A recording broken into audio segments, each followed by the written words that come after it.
Well, hey guys! So we finished reading Black Beauty and it was as good as I remembered.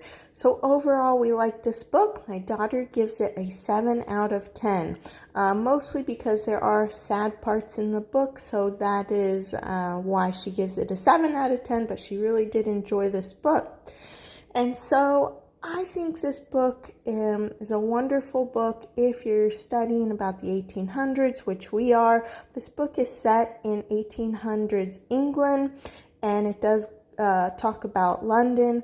I think the way that they talk about the upper class and working class at the time plays an important part in this book.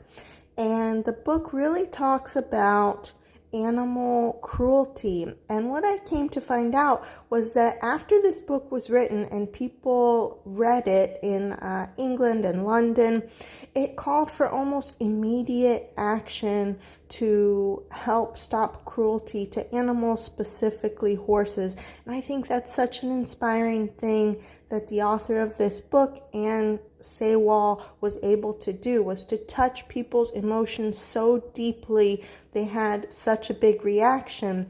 And so how this ties into U.S. history is because after this book came out, after there were laws put in place against animal cruelty in England and London, that came over to the U.S. also in the 1800s, but it wasn't until the 1900s that the U.S. saw laws against animal cruelty. Now, one thing that this book mentions over and over are a special type of reins that they used to use in the 1800s. It was more for fashion, but it was quite cruel to the horses, and so that is one thing that was discontinued in London. And so Anne Sewell,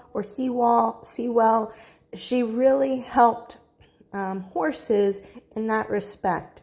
And so overall, it's a great book. I love the way that she describes things. You really get drawn in. You really feel like you're at the stable, or you're with Black Beauty, this horse, or you're in London. The description is really good. Now, there are things that I had to edit out,